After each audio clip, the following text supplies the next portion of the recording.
모든 것이 다 가벼운 그런 시대가 되어버렸습니다. 우리 신앙생활도 그렇게 된 것 같습니다.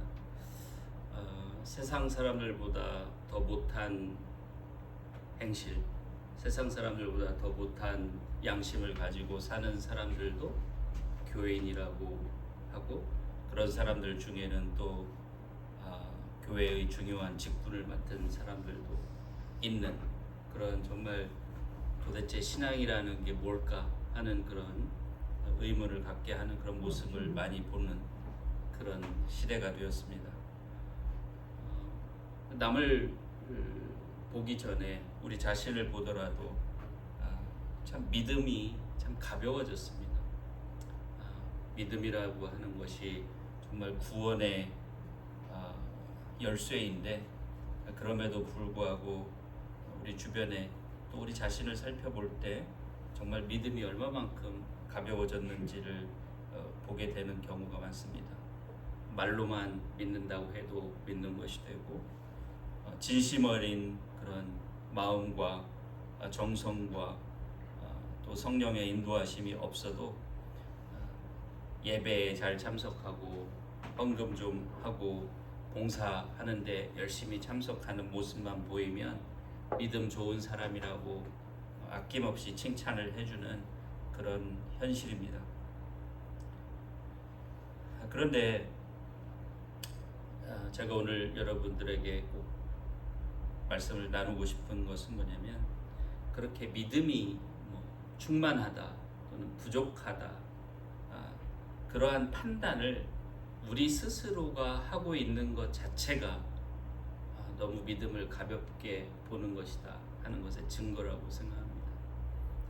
저 사람은 어떻게 될 거야, 저 사람은 어떻게 될 거야, 내 믿음은 이러니 이렇게 될 거야, 저렇게 될 거야 라고 판단하는 것 자체가, 믿음에 대해서 그렇게 판단할 수 있다고 생각하는 것 자체가 정말 이 구원이라고 하는 것의 열쇠인 믿음을 너무나 가볍게 생각하는 것이 이라는 그 증거가 된다고 생각합니다. 왜냐하면 그 판단은 오직 하나님만이 하시는 것이기 때문입니다. 요한복음 12장 48절, 하나님은 어떻게 그 믿음을 판단하신 것인지를 요한복음 12장 48절은 우리에게 말씀해 주시는데요. 예수님께서 말씀하시기를, 나를 저버리고 내 말을 받지 아니하는 자를 심판할 이가 있으니 곧 나의 한 그 말이 마지막 날에 저를 심판하리라.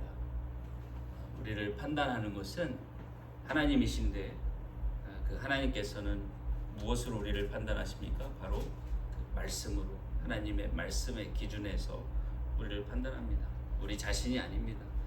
또는 우리 목사님이 아닙니다. 우리 장로님이 아닙니다. 오직 하나님의 말씀만이 우리의 판단의 기준이, 우리를 판단하는 기준이 될 것입니다. 따라서 우리는 성경이 그 믿음을 어떻게 가르치는가를, 성경이 가르치는 믿음의 깊이와 무게는 무엇인가를 생각하지 않으면 안 됩니다. 우리가 생각하는 이 정도면 됐다, 이걸로는 안 되겠다, 이런 판단 가지고 우리는 우리의 구원을 생각할 수 없습니다. 그래서는 안 됩니다. 그래서 오늘은 이 성경이 우리의 믿음이 어떠해야 한다고 말하는지를 한 가지 예를 가지고 나누고자 합니다. 오늘 본문을 읽었었는데 제 개역 개정 성경으로 다시 한번 읽어보겠습니다. 예레미야서 29장 13절입니다. 너희가 전심으로 나를 찾고 찾으면 나를 만나리라. 아멘. 다시 한번 하면, 너희가 전심으로 나를 찾고 찾으면 나를 만나리라. 여기에서 아주 중요한 표현이 나오는데, 그게 바로 전심으로입니다. 전심으로. 우리 이 지금 읽은 하나님의 말씀, 오늘 본문, 이 말하기를 하나님은 누구나 다 만나주신다고 약속하지 않으셨습니다. 누구나 다, 어떤 사람이든지 상관없이 다 만나 주시겠다고 약속하지 않으셨습니다. 거기에는 조건이 있는데 오직 하나님을 전심으로 찾고 찾는 자를 만나 주시겠다고 약속하고 계십니다. 전심으로 하나님을 찾는 자를 만나 주시겠다고 약속하신다는 것을 분명히 알 수 있습니다. 우리는 이 전심으로라는 말이 어떤 뜻인지 너무 잘 알고 있습니다. 전심, 온전할 전자에 마음심자, 온전한 마음으로라는 뜻이고 또 온전한 마음을 가지고라는 뜻입니다. 또 다른 성경들에서는 마음을 다하여라는 뜻으로 이렇게 번역을 해놓은 곳도 많이 있습니다. 영어로는 with all your heart입니다. with all your heart. 대표적으로 우리는 이 구절을 with all your heart를 어디서 볼 수 있냐면 첫 번째 계명, 우리에게 주신 예수님께서 첫 번째 계명이 무엇이죠? 하나님을 온 마음과 힘과 영과 혼을 다해서 사랑하라 하신 거죠. 마태복음 22장 37절입니다.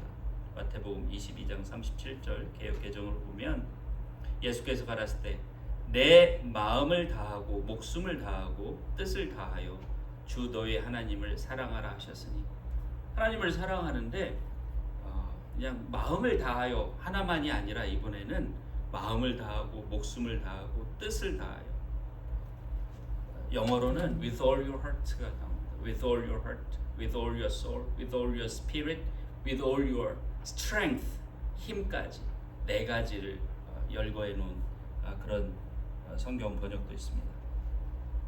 그게 바로 전심으로라는 뜻입니다. 너무나 분명하죠. 너무너무 분명합니다. 우리는 이 전심으로라고 하는 이런 말을 개념적으로만 이해할 것이 아니라 성경에 어떻게 그것이 나타나 있는지를 한번 살펴보아야 할 것 같습니다. 첫 번째로 말씀드리고 싶은 것은 하나님은 전심이 아닌 것은 기뻐하시지 않습니다. 전심이 아닌 것은 받지 않으십니다. 정말 두려운 말씀이라고 생각하는데요. 야고보서 1장을 한번 보겠습니다. 야고보서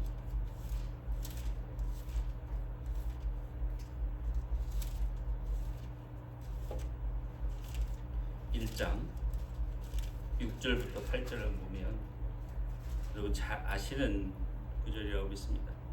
오직 믿음으로 구하고 조금도 의심하지 말라. 의심하는 자는 마치 바람에 밀려 요동하는 바다 물결 같으니 이런 사람은 무엇이든지 주께 얻기를 생각지 말라. 두 마음을 품어 모든 일에 정함이 없는 자로다. 여기서 두 마음을 품었다는 것은 전심이 아니라는 거예요. 마음이 온전하게 하나님을 향한 마음으로 하나가 되지 못했어요. 그래서 두 마음, 우리 마음이라는 그릇 속에 두 개의 마음이 들어있는 겁니다. 하나는 하나님을 향한 마음일 수도 있어요. 다른 하나는 세상을 향한 마음, 자신의 욕망을 향한 마음. 이런 두 마음을 가진 사람이 구하는 것은 아무것도 주시지 않으시겠다는 것이 하나님 말씀입니다. 전심이 되지 않으면, 전심으로 기도하지 않으면 하나님께서 아무것도 들어주시지 않는데요. 정말 저는 이 말씀을 생각할 때마다 두렵습니다. 왜냐하면 정말 전심이 된다는 것이, 전심으로 하나님을 사랑하고 전심으로 하나님께 구한다는 것이 무엇인지를 알고 그것이 저에게는 거의 불가능한 일과 같이 느껴지기 때문에, 그러나 하나님의 말씀은 말씀하시기를 전심이 아닌 것은 어느 것도 받기를 생각지 말라, 기대하지 말라. 전심으로 구하지 아니하는 것은 받을 수 있다고 기대조차 하지 말라고 하는 것이 오늘 야고보서의 말씀입니다. 여기서 지금 이 말씀은 누구에게 한 말입니까? 야고보서는 누구에게 쓴 편지입니까? 야고보가 교인들에게 쓴 편지입니다. 크리스천들에게 쓴 편지입니다. 이 사람들은 믿음이 있는 사람들입니다. 이 사람들은 기도하는 사람들입니다. 그럼에도 불구하고 마음이 온전하게 하나가 되지 않은 상태에서 구하는 것은 얻기를 생각지 말라고 하시는 것입니다. 우리 부부관계에서 우리는 이걸 분명히 깨달을 수 있습니다. 부부관계에서 우리가 전심으로 그 배우자를 생각하고 전심으로 배우자를 사랑하지 않으면 그걸 우리는 뭐라고 합니까? 불륜이라고. 하도 이제는 오래 함께 너무 행복하게 살아오셔서 이쯤 되면 대충 사랑해도 되겠지. 이쯤 되면 조금 마음을 딴 데 써도 되겠지. 이렇게 생각하시게 됐을지도 모르겠지만 사실은 그렇지 않죠. 어제 우리 집사람하고 산책을 하는데 앞을 이렇게 걸어가는데 참 한편으로는 안쓰럽고 미안하고 또 한편으로는 참 너무 어여쁘더라고요. 이렇게 몸매가 예쁘고 막 그래서 어여쁜 게 아니라 저 여자가 뭐 때문에 나한테 와서 나하고 이렇게 조금 걸으러 나왔는데 이렇게 좋아하고 막 신이 나서 저렇게 막 앞서서 가벼운 발걸음으로 이렇게 걸어갈까, 그런 게 순간적으로 느껴지면서 너무 그 모습이 예쁘고 사랑스럽고 아름답더라고요. 그래서 제가 평생 잘 안 하던 표현을 했습니다. 자기가 참 예쁘다. 그랬더니 우리 집사람이 평소에 제가 안 하던 표현을 하니까 그래도 보면서 의아한 눈으로 저를 딱 쳐다보면서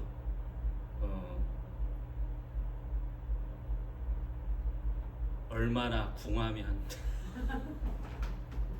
나보고 예쁘다고 할까 그러더라고요. 이제 그랬습니다. 그래서 노 그렇게 생각하면 안 되고, 나한테는 자기 한 사람밖에, 나한테 여자는 자기 하나밖에 없어. 그러니까 자기가 최고 예쁜 거야. 그러니까 한 사람 중에 예쁘면 그 사람이 최고 예쁜 거 아니에요? 그렇게 얘기를 했습니다. 부부관계는 저는 그래야 된다고 생각합니다. 그게 만약에 깨지면 신뢰가 깨지는 거고, 그거는 정상적인 부부관계가 아니라고 생각합니다. 그래서 전심으로 하나님께서도 그래서 부부관계로 백성들과 자신의 관계를 비유한 경우가 많았죠. 하나님이 얼마나 그 온전히 자기에게 그 남편이라고 비유하는 하나님에게 온 마음을 주지 않는 것을 얼마나 한심하게 생각하고 얼마나 안 좋게 생각하시는지를 제가 한 군데 예를 들어서 말씀을 드리겠습니다. 에스겔서 23장을 보겠습니다. 에스겔 23장을 보겠습니다.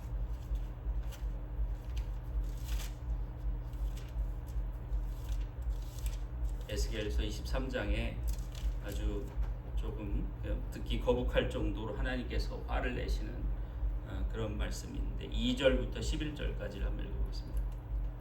인자야, 두 여인이 있었으니 한 어미의 딸이라.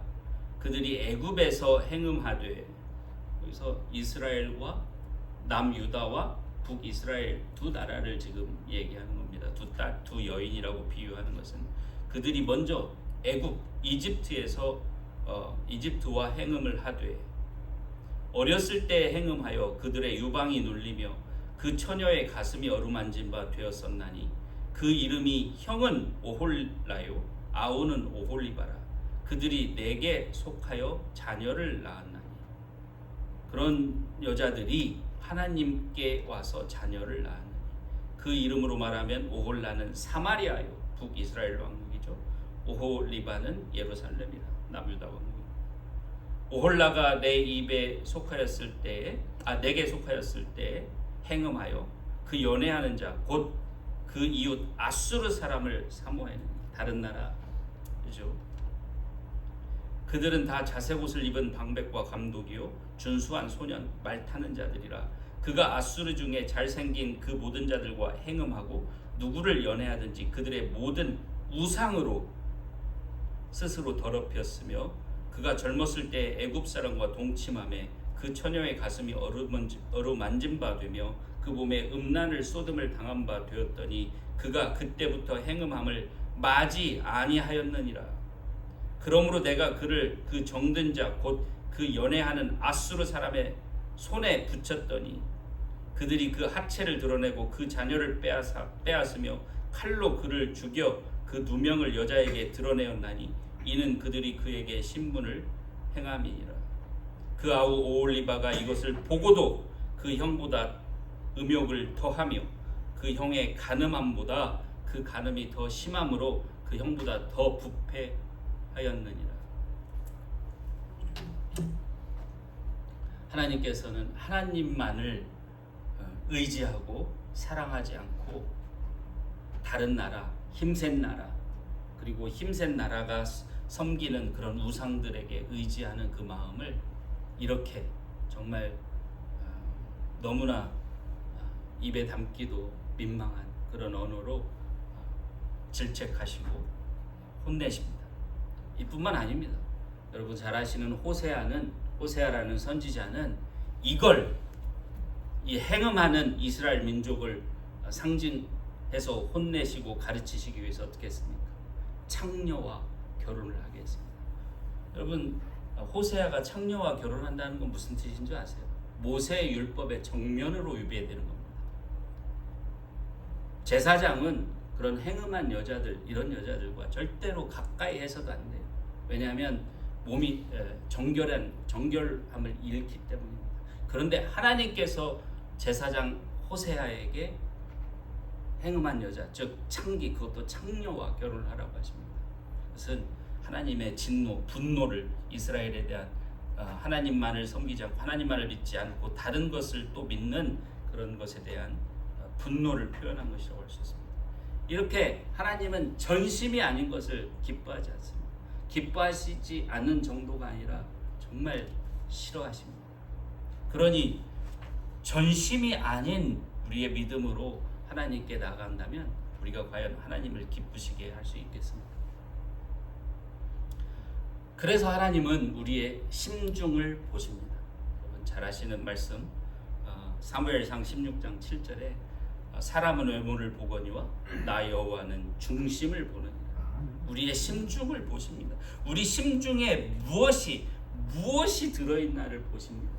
우리 심중이 하나로 하나님을 향한 하나님에 대한 사랑, 하나님에 대한 믿음으로 온전하게 되어 있는지 아니면 이게 두 갈래 세 갈래로 나누어져서 여러 가지에 대한 그런 의지하는 마음과 여러 가지를 사랑하는 마음으로 나누어져 있는지를 보십니다. 내 마음이 정말 내 아내만을 사랑하는 그 마음이 있는지 아니면 다른 여자를 힐끗힐끗 쳐다보는 또는 인터넷에서 봐선 안 되는 그런 포르노그래피 같은 거를 보는 그런 마음을 가지고 있는지를 하나님은 살피십니다. 시편 139편 1절부터 4절까지는 이렇게 말씀하십니다. 여호와여 주께서 나를 감찰하시고 아셨나이다. 주께서 나의 앉고 일어섬을 아시며 멀리서도 나의 생각을 통촉하시오며 나의 길과 눕는 것을 감찰하시며 나의 모든 행위를 익히 아시오니 여호와여 내 혀의 말을 알지 못하시는 것이 하나도 없으시니이다. 왜 하나님께서 이렇게 감찰하시고 통촉하시느냐? 하나님은 온전한 마음을 가진 사람을 사랑하시기 때문입니다. 하나님은 온전하지 않은 두 마음을 가진 그 믿음을 사랑하지 않기 때문입니다. 심지어 하나님께서는 시험을 통해서 우리 마음을 확인하시고자 하지 합니다. 여러분들은 욥기라는 책을 어떤 책이라고 알고 계십니까? 흔히 욥기는 고난에 대한 책이다. 그래서 고난에 대해서 얘기를 할 때 욥기를 빼놓지 않고 얘기를 합니다. 근데 그런데 욥기는 사실은 고난에 관한 책이 아닙니다. 본래 욥기의 주제는 고난에 관한 주제가 아닙니다. 고난은 하나의 소재로 사용된 것이고, 정말 욥기의 주제가 무엇인지 오늘 여러분 한번 생각해 보시기 바랍니다. 욥기 1장과 2장을 보면 많이 볼 것도 없이 두 구절만 보면 욥기가 어떤 책인지를, 어떤 주제의 책인지를 알 수 있습니다. 먼저 1장 9절을 보면 여러분 잘 아시죠? 하나님께서 이렇게 욥을 칭찬을 하니까 사단이 하나님을 챌린지합니다. 하나님께 도전을 합니다. 그 도전하는 말이 뭐냐면, 사단이 여호와께 대답하여 가로되 욥이 어찌 까닭없이 하나님을 경외하리까? 욥은 다른 목적이 있어요. 욥이 그냥 하나님이 좋아서 하나님을 사랑하는 게 아닙니다. 딴 목적이, 꿍꿍이가 있습니다 라고 지금 사단이 얘기를 하는 거예요. 욥기는 여러분 다 분명히 기억하고 욥기를 다시 읽어보시기 바랍니다. 욥기는 정말 욥이 왜 하나님을 믿었는가를 테스트하는 책입니다. 다시 말하면 욥기는 우리에게 어떤 질문을 던지냐면, 너는 하나님을 왜 믿냐? 그 고난 중에도 하나님을 믿는 그 믿음이 정말 무엇인가를 통해서 우리가 하나님을 믿는 이유가, 근원적인 이유가 무엇인지를 묻는 책이 욥기입니다. 고난에 관한 책, 물론 고난에 관해서도 많은 배울 것이 있지만 가장 중요한 주제는 그 다음에 2장에도 똑같은 내용, 2장 5절 두 번째 시험이 오는데 또 사단이 하나님께 이렇게, 하나님이 욥을 칭찬하니까 이렇게 얘기를 합니다. 이제 주의 손을 펴서 그의 뼈와 살을 치소서. 그리하시면 정령 대면하여 주를 욕하리이다. 욥이 하나님 잘 섬기는 거는 지금 잘 살고 하나님이 복을 주시니까 그런 거예요. 다시 말하면 욥은 복을 얻기 위해서 하나님을 섬기는 거예요. 이 세상에서 뭐 약대가 3,000마리, 뭐 양이 뭐 몇천 마리, 자녀들이 뭐 10명이나 되고 뭐 잘 살고, 그러니까 그 복을 받으려고 하나님을 섬기는 거예요 라고 사단이 얘기하는 거예요. 하나님이 그러니까 한번 그러면 시험하여 보라. 왜?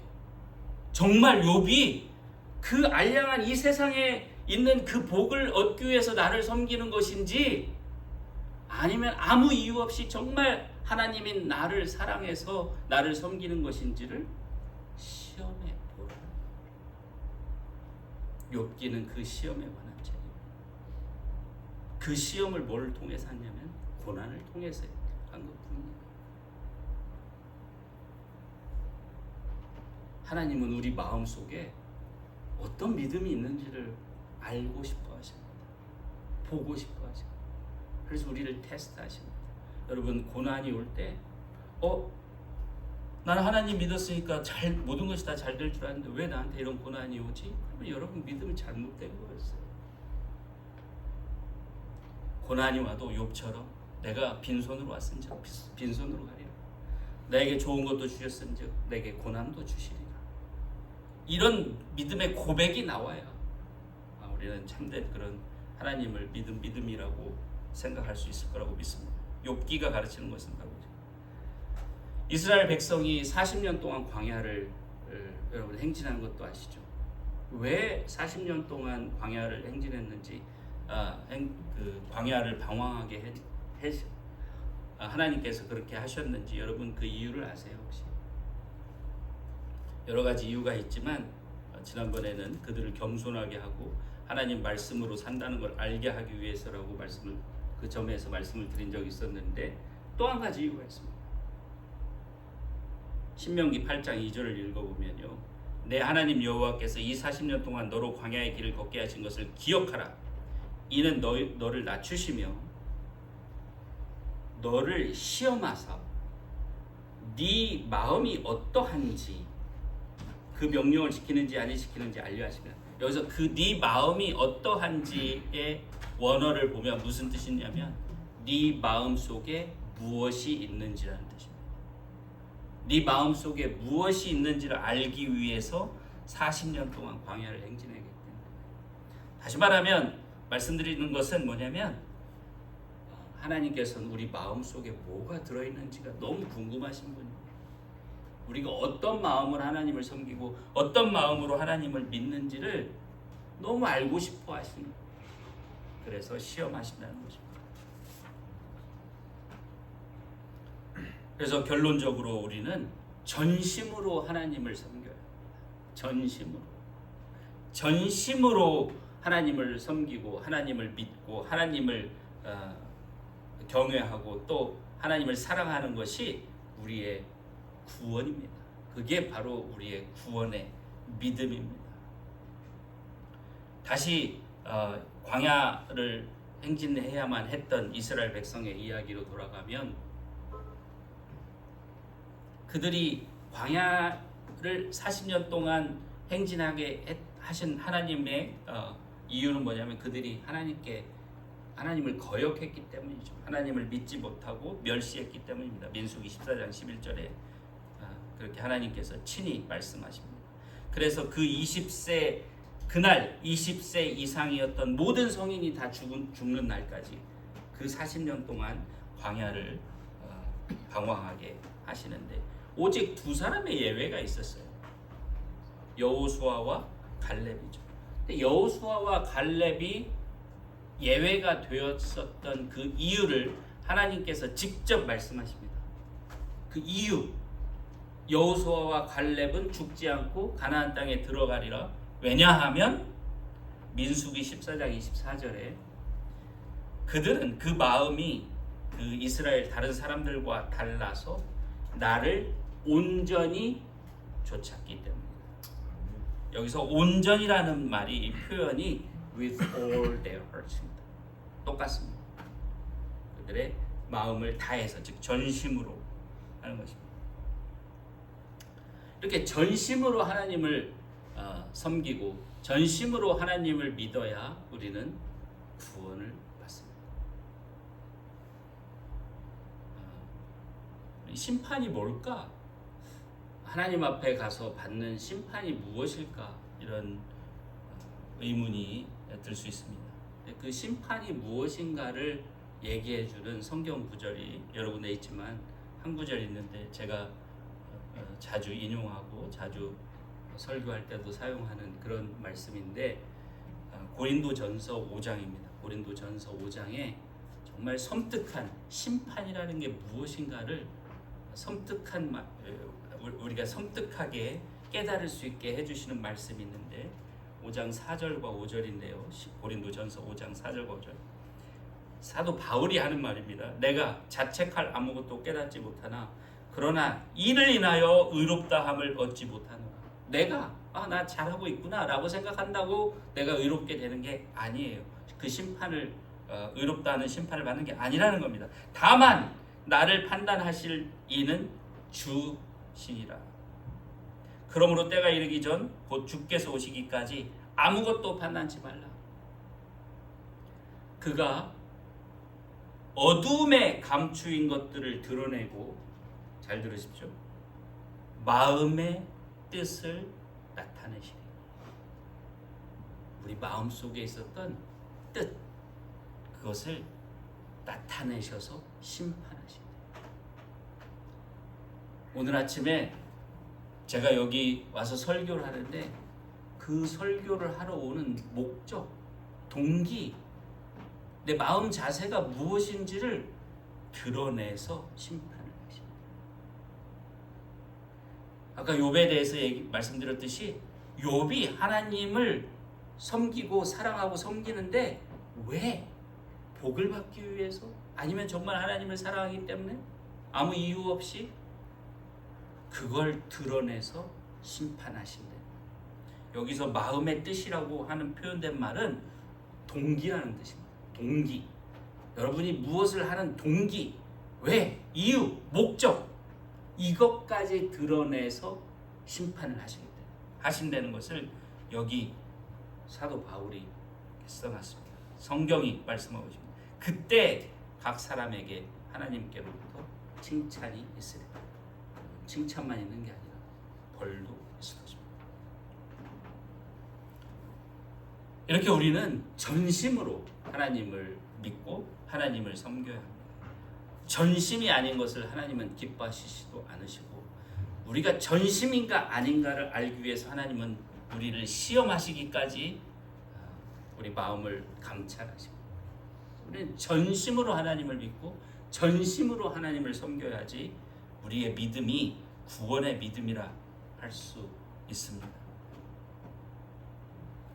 그래서 하나님은 그냥 하나님을 찾는 모든 사람을 만나 주시겠다고 약속한 것이 아니라 전심으로 찾고 찾는 사람을 만나 주시겠다고 약속하신 것입니다. 따라서 우리는 우리 마음이 전심인가를 항상 살펴야 합니다. 우리 마음이 일단 한 마음으로 하나가 되어 있는가, 하나님 안에서 하나님을 향해서 하나님의 은혜로 하나가 되어 있는가를 살펴야 합니다. 두 개 이상으로 나누어져 있는지 유심히 살펴야 합니다. 우리 마음을 살피는 방법은 무엇입니까? 어떤 분들은 묵상을 한다, 큐티를 한다, 또 말씀 좋은 목사님들의 설교를 듣는다, 또 좋은 유명한 그런 신학자나 목사님들 이런 사람들의 책을 읽는다. 안 됩니다. 그거 가지고는 안 됩니다. 조금은 도움은 될 수 있을지 몰라도 그걸로는 안 됩니다. 히브리서 4장 12절과 13절 말씀을 듣고 판단하시기 바랍니다. 하나님의 말씀은 살았고 운동력이 있어 좌우의 날선 어떤 검보다도 예리하여 혼과 영과 및 관절과 골수를 찔러 쪼개기까지 하며, 우리 마음속에 우리 생각, 이 삿되고 악한 생각들이 숨어 있습니다. 그걸 어떻게 찾아내야 돼요? 관절과 골수를 쪼개기까지 해서 찾아내야 됩니다. 어떻게 찾아내요? 하나님의 말씀 통해서 찾아내요. 그 말씀이 우리 마음과 생각을 감찰합니다. 그래서 13절에 지으신 것이 하나라도 그 앞에 나타나지 않음이 없고 오직 만물이 우리를 상관하시는 자, 즉 하나님이시죠. 눈앞에 벌거벗은 것 같이 드러나리라. 여러분, 우리 마음을 살펴야 돼요. 어찌 이거를 우리는 가볍게 생각할 수 있습니까? 어떻게 이걸 우리는 가볍게, 그래 나 잘하고 있어, 그래 이만하면 됐지. 우리 성경은, 하나님의 말씀은 결코 그렇게 얘기하지 않습니다. 아까 말씀드렸던 여호수아와 갈렙, 유일하게 모두 다 광야에서 20세 이상이던 사람은 모두 다 광야에서 죽었는데 유일하게 가나안 땅에 들어갔던 그 여호수아와 갈렙이 어떤 믿음을 가졌었는지 한번 제가 말씀드리겠습니다. 그들은 반란을 일으키는, 하나님에게 거역하는 백성들 앞에서 죽을 각오로, 돌맞아 죽을 각오로 그들에게 이렇게 소리칩니다. 이스라엘 자손의 온 회중에게 일러 가로되 우리가 두루 다니며 탐지한 땅은 심히 아름다운 땅이라. 여호와께서 우리를 기뻐하시면 우리를 그 땅으로 인도하여 들이시고 그 땅을 우리에게 주시리라. 이는 과연 젖과 꿀이 흐르는 땅이니라. 오직 여호와를 거역하지 말라. 또 그 땅 백성을 두려워하지 말라. 그들은 우리의 밥이라. 그들의 보호자는 그들에게서 떠났고 여호와는 우리와 함께 하시느니라. 그들을 두려워 말라.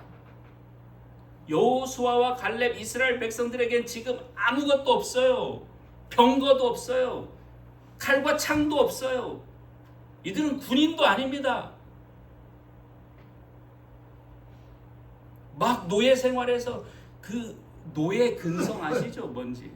400년 동안 노예 근성을 가지고 노예로 살아왔던 사람들이 지금 가나안이라는 땅으로 들어가는데 여호수아와 갈렙은 무기, 병거, 말 아무것도 의지하지 않고 오직 하나님께서 기뻐하시면 우리가 이겨. 아멘. 하나님께서 우리를 인도하시니까 두려워하지 마라. 이 믿음, 이 순전하고 온전한 믿음이 있었기 때문에 그들은 결국 가나안 땅에 유일하게 2명 들어갈 수 있었던 것입니다.